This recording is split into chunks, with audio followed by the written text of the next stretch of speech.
Lep pozdrav vsem. Predstavljen sem že bil. Zdaj na začetku bi rad prav zato, da bi Bog odprl srce vsakega za v bistvu to, kar je osnovno sporočilo krščanstva, kar beseda evangelij sploh pomeni, o tem bo danes govora, da bi res znali to sprejeti in v svojem življenju to potem naprej tudi živeti in oznanjati. Pa se izročimo v očetove roke. Oče naš, ki si v nebesih, posvečeno tvoje ime, pridi tvoje kraljestvo, zgodi se tvoja volja, kakor v nebesih, tako na zemlji. Daj nam danes naš vsakdanji in odpusti nam naše grehe, kakor tudi mi odpuščamo svojim dolžnikom. In ne vpelej nas v skušnjavo,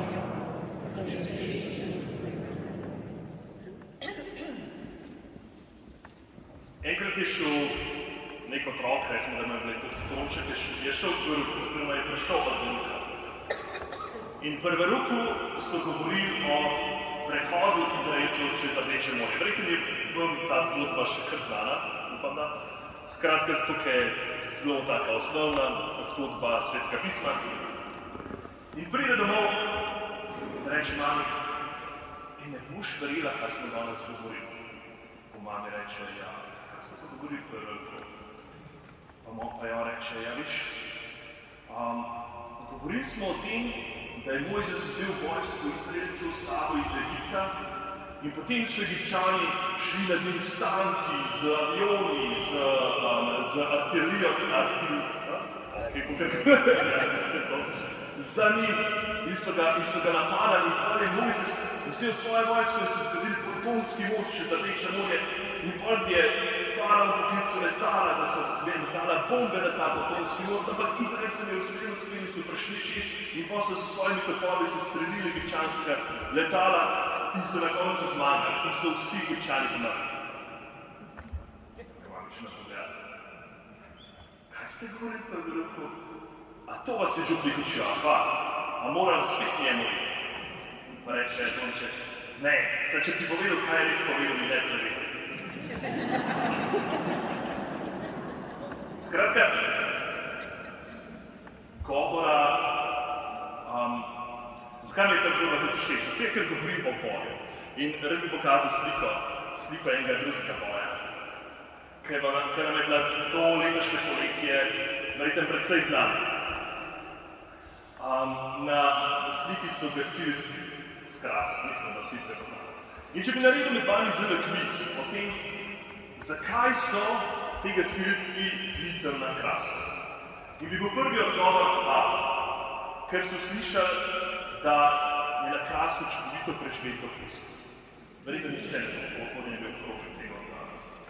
Ali pa če bi odgovor B, da so šli tja, ker je na Krasu čudovito pršut in kapljica rujnega. Bi me tudi verjetno, če ne gledali in tega, to ne bi občutili. Ali pa da so šli ob ogen peč trenovke, pa ne vem, bačne. In tudi rekli, ne, to ne. Vsi bi obkrožili odgovor, če pa da, kakor. In bi rekli, šli so se boriti proti ognju, šli so gasiti. Vsak pameten človek bi dal tak odgovor. Vsi smo videli dolge kolone, ki so se raztezale do Krasa. Videli smo slike utrujenih gasilcev, ki so nemočno obležali na tleh. Nihče ne bi predstavil, pa niti rekel, da so šli tja na počitnice. Pa pogledamo naslednjo sliko.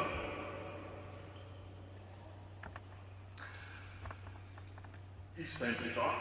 Zakaj je on tukaj? Zakaj je on prišel na zemljo, ne na Kras, ampak na zemljo, na svet? In ne bi dobili tako enotnega odgovora. Dobili bi zelo različne odgovore. In zelo različne odgovore bi dobili tudi od tistih, ki ne bi zelo dobro poznali njegovo zgodbo, torej od kristjanov. Nekateri bi rekli, zato da bi nas naučil, kako biti dobri ljudje. Nekateri bi rekli, prišel je zato, da bi naredil čudeže, da bi ozdravil. Eni bi rekli, da je enostavno zato, da bi pokazal, kaj pomeni biti dober človek. ne bi dobili enotnega odgovora. Kar je pa svoja katastrofalna škoda. Zakaj? Ker odgovor na to vprašanje je precej bolj pomemben, kot odgovor na prejšnje vprašanje. Ko je nekomu, ki je tik pred tem, da mu hiša pogori, če bi mu povedal, da je na poti k njemu, da so gasilci, da gasilci grejo zdaj k njemu na Kras, če se vrnem nazaj prejšnjemu prizoru, bi rekel, da je to zelo pomembna novica zanj. Vsi bi rekli, da je to zelo pomembna novica. Razlog, zakaj je Jezus prišel na zemljo, je v resnici še bolj pomembno. Zakaj? Da bi našli odgovor na to vprašanje, se moramo vrniti čisto na začetek. In sicer na stvarjenje. Še enkrat. V čas stvarjenja. Svetopisansko zgodbo verjetno kar precej dobro poznamo. Marsikdo mogoče ne ve, da ne obstaja ena pripoved o stvarjenju, ampak takoj na začetku Svetega pisma imamo dve pripovedi o stvarjenju, ki sta dali isti zraven skupaj. Sveto pismo s tem noče sporočiti detajlov nastanka sveta, ampak želi pokazati, zakaj vse obstaja. Želi pokazati, da je Bog tisti, ki je ustvaril svet, to se pravi, da je stvar. Želi pokazati, da je Bog ustvaril nekaj iz nič, da je ustvaril red, kozmos iz kaosa. Želi pokazati, da je Bog hotel, da ta svet, da to vesolje nastane, da ni nastalo kar tako, po naključju, ampak da je zadaj volja nekoga, volja Boga. Želi nam pokazati, da je ta svet ustvarjen iz ljubezni. Tisti, ki ga je ustvaril, je ljubeč, je dober, je resničen. In v to, da je ustvaril svet, ga nihče ni prisilil. Stvarstvo je zaradi tega, ker je on sam dobrota, ker je on sam smisel, ker je on ljubezen, ker je on lepota sama, ker je on resnica, je ustvarjeno smiselno, dobro, lepo. Vsakič, vsak dan, ko beremo pripoved o stvarjenju, vsakič, po vsakem dnevu, ko Bog nekaj ustvari, lahko beremo, da je tisto, kar je bilo ustvarjeno, da je Bog rekel, da je dobro. Prvotno stanje sveta je torej nepokvarjeno, ne čudovito. Ampak ko pogledamo okoli sebe ta svet, vidimo drugačno sliko. Tele prizori, kot vidite tukaj gor, so iz vojne v Ukrajini, ker nas je vse verjetno ne samo pretresla, ampak tudi po svoje večkrat presenetla. Zahodni svet ima tako za moralno superiornega, za toliko naprednega, da si ni mogel predstavljati, da se lahko nekaj takega spet zgodi sred zahodnega sveta. Vojne so za tiste, ki so moralno večkrat za nami, ki niso tako zelo napredni, so za druge konce sveta. Tja je hodil tudi Zahod na koncu vojevati svoje vojne. Ampak da se to zgodi od nas, na našem pragu, kdo bi si mislil, da se bodo dogajala taka barbarska dejanja? Par let nazaj, ko smo še mislili, da se ne moramo bolj skregati, kakor se lahko, je prišla korona in nas sprla med seboj. In ne samo to, poslabšala je stanje posameznika, duševno stanje, motnje, depresija, tesnobnost, motnje hranjenja, samomorilnost, so samo narasle. Zdi se, da svet ni dober, ampak se včasih zdi, da je res pokvarjen v svojem bistvu, da gori in da so stvari vsak dan samo še slabše. In ob vsem tem govoriti o tem, da je stvarstvo dobro, da je svet dober, se zdi včasih kar večkrat absurdno. Kaj ti ni jasno? Da je Bog dober, a nisi pogleda enkrat ven iz svoje hiše. Z mladimi se včasih pogovarjamo, sploh tam hitro pride do vprašanja, zakaj pa se zahvalimo Bogu za to, kar je dobrega in ga ne obtožimo, takrat, ko se dogaja kaj slabega. Enkrat sem slišal zelo dobro primerjavo. Da je Bog v bistvu kot sonce, ki rado sije na nas, ki bi rado dajalo svojo svetlobo, svojo toploto temu svetu. Ampak ni ono krivo, če ga pokrijejo oblaki in ta svetloba ne pride do nas. Kaj so zdaj ti oblaki? Ko pogledamo pobližje, lahko vidimo, da ne more iti za to. Ne more iti izključno samo zato, da posamezniki naredijo kaj slabega. Gre za nekaj globnega, bolj razširjenega. Če vzamemo primer Putina, ki ga sicer zelo demoniziramo in to dostikrat ljudje počnemo zato, da bi opravičili svoje delo. Putin ni kot otrok rekel, nekega dne bom pa jaz razbil toliko in toliko ljudi, ali pa bom odgovoren za smrt toliko in toliko ljudi. Pač ni tega rekel. Postopoma se je to zgodilo. In zato lahko to opazujemo, to dogajanje vsak pri sebi, v svojem srcu.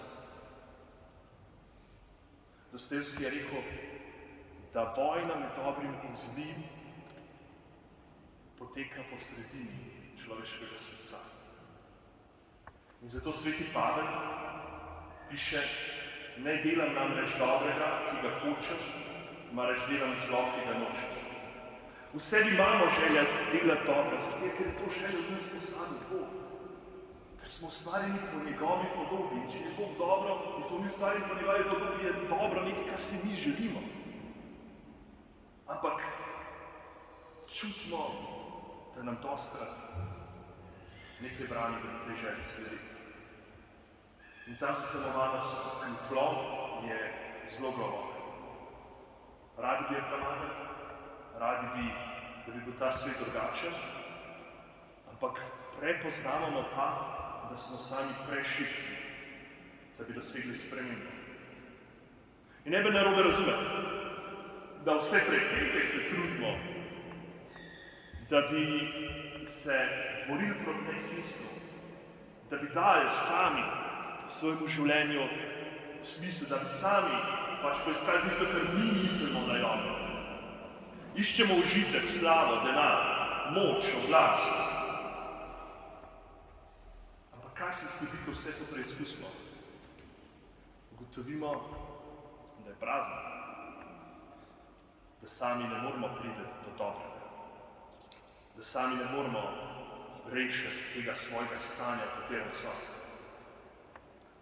Robin Williams, marsikdo ga verjetno pozna po njegovih komedijah. Redki pa vejo, da se je boril z hudo depresijo. In on je bil nekdo, ki je bil zelo slab. Nekoč je imel v enem izmed gledališč, imel svoj stand-up komedijo, imel nastop.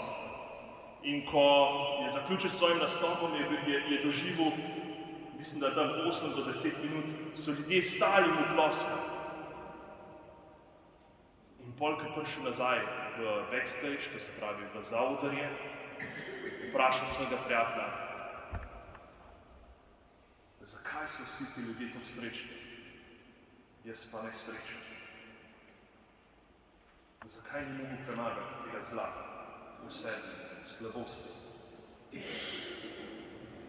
In isto napako dostikrat dosežejo tisti, ki iščejo rešitev prek religij, ki obljubljajo mir, samozavedanje, preko samoodrešenja. Spet, sam hočem priti do nečesa in to naredim tako, da se vse vrti samo okoli mene. Probam se zavedati samo samega sebe. Probam se osredotočiti samo sam na sebe. In znova ugotovim, vedno znova in znova poslušam ljudi, ki ugotavljajo, da se s tem oddaljujejo od drugih in na koncu od sami od sebe. In zato Pavel, bomo šli naprej z enim slajdom. Še enega? Ja. Nekaj kar prehiter še zase. Torej, piše v pismu Rimljanom. Kaj torej, smo mar mi na boljšem? Nikakor ne, se smo pravkar obtožili vse, Jude in Grke, da se v oblasti greha, kakor je pisano. Ni pravičnega niti enega, ni razumnega, ni ga, ki bi iskal Boga. Vsi so zabludili, vsi skupaj so se strinjali, ni ga, ki bi delal dobro, ni ga niti enega. Greh je tisto, kar je pod vsem tem. Gre za vpliv hudega duha. In to lahko vidimo že takoj po stvarenju, lahko vidimo pri Adamu pa Evi. Prvi greh. Kaj se zgodi? Adam in Eva podvomita v to, da je Bog res dober, da ta dobrota res prihaja od njega, da ima želi res dobro. In se mu upre. Prelomita odnos z njim. Ampak kaj se zgodi, ko prelomiš odnos z Bogom? Ločiš se od njega, ampak če je Bog dobro, lepo, če je lepota sama, če je ljubezen sama,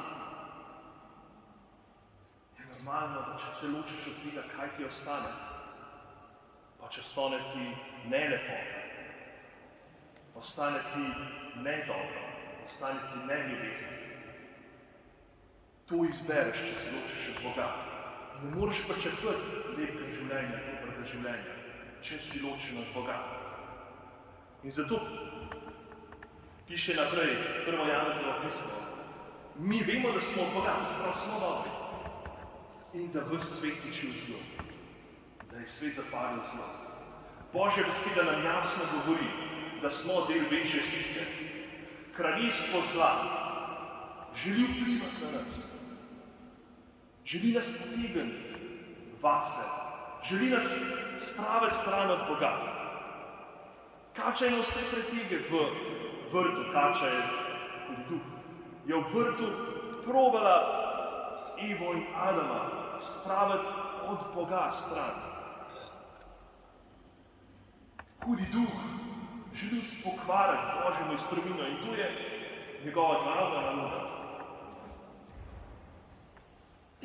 In zato piše Pavel v pismu Efežanom. Pravi tako, nadenite si celotno Božjo vojno opremo, da se boste mogli upirati kričem in zvijačem. Kajti naš boj se ne bije proti krvi in mesu, ampak proti vladarstvom, proti oblastem, proti svetovnim gospodovalcem te mračnosti, proti zakotnim duhovnim silam v nebesnih področjih.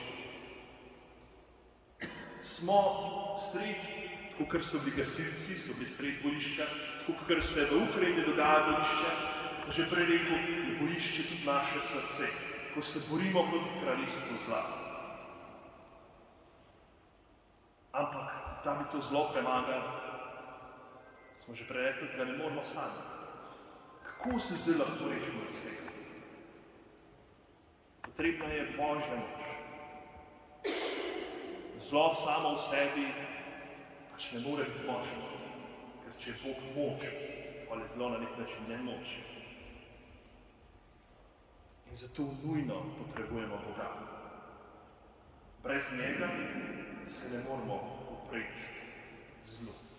Brez njegove milosti, brez njegove moči. In zato Bog v naše življenje ni samo nek dodatek, samo neka sila, energija, ki nam pomaga, ko nam ne gre. To je absolutno preveč omejeno gledanje. Ustvarjeni smo za življenje z njim. Sposobni smo ljubezni. Ko živimo z njim, smo popolni, izpopolnjeni. Smisel našega življenja je biti v njem, povezan z njim. In samo on nam da moč, da lahko pridemo do tega.